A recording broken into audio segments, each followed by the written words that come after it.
Hi friends, క్రీడల ప్రపంచంలో మరో ఆసక్తికరమైన కథతో మీ ముందుకు వచ్చాను. ఈరోజు చెప్పబోయే విషయం చివరి వరకు వింటే ఈ మ్యాచ్ను మీరు మరో కోణంలో చూస్తారు. మరి ఆలస్యం ఎందుకు? కథను మొదలు పెడదాం. ఫుట్బాల్ ప్రపంచంలో అసలు యుద్ధం ఇప్పుడు మొదలైంది. గ్రూప్ దశ ముగిసింది. ఇక ఒక్క తప్పు చేసినా ఇంటి దారి పట్టాల్సిందే. ఇప్పటి నుంచి ప్రతి మ్యాచ్ ఒక ఫైనల్, ప్రతి గోల్ ఒక దేశం కలను నిలబెడుతుంది.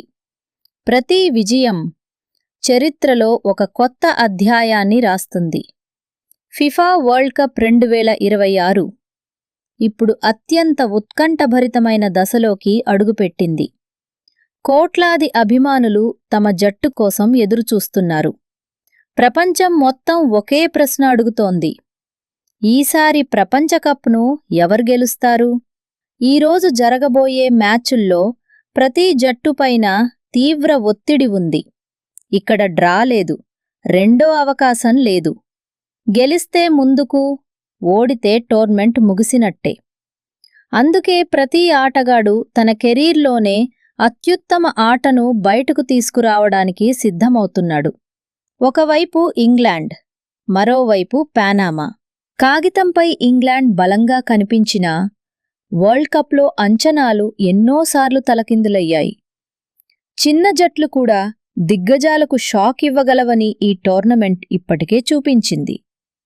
ఇక అర్జెంటీనా ప్రతి మ్యాచ్లో ఛాంపియన్ జట్టుకు తగిన ఆటనే చూపిస్తోంది. కాని నాకౌట్ దశలో ఒక్క చిన్న పొరపాటు కూడా క్షమించబడదు. అదే వరల్డ్ కప్ ప్రత్యేకత. పోర్చుగల్ కూడా అందరి దృష్టిని ఆకర్షిస్తోంది.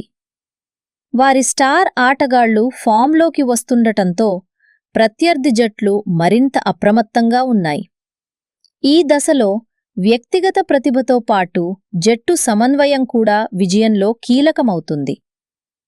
ఈ ప్రపంచకప్ మరో విషయం కూడా నిరూపించింది: పేరు పెద్దదైతే సరిపోదు, మైదానంలో 90 నిమిషాలు ఎలా ఆడావన్నదే ముఖ్యం. అందుకే ప్రతి మ్యాచ్లో కొత్త హీరోలు పుడుతున్నారు. ప్రపంచానికి తెలియని ఆటగాళ్లు ఒక్క ప్రదర్శనతోనే స్టార్లుగా మారుతున్నారు.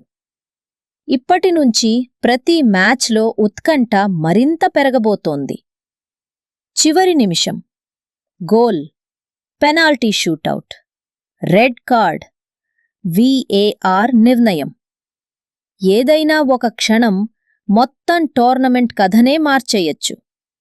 ఇదే కారణంగా ఫుట్బాల్ను అన్ప్రెడిక్టబుల్ గేమ్ అంటారు. చివరి విజిల్ పడే వరకు విజేత ఎవరో చెప్పలేం. మరి మీ అభిప్రాయమేమిటి? ఈసారి ఫీఫా వరల్డ్ కప్ను ఏ దేశం గెలుస్తుందని మీరు భావిస్తున్నారు? మీ ఫేవరెట్ టీం పేరును కామెంట్లో తప్పకుండా చెప్పండి. ఇలాంటి ఆసక్తికరమైన విశ్లేషణల కోసం మా ఛానల్ను సబ్స్క్రైబ్ చేయండి. ధన్యవాదాలు.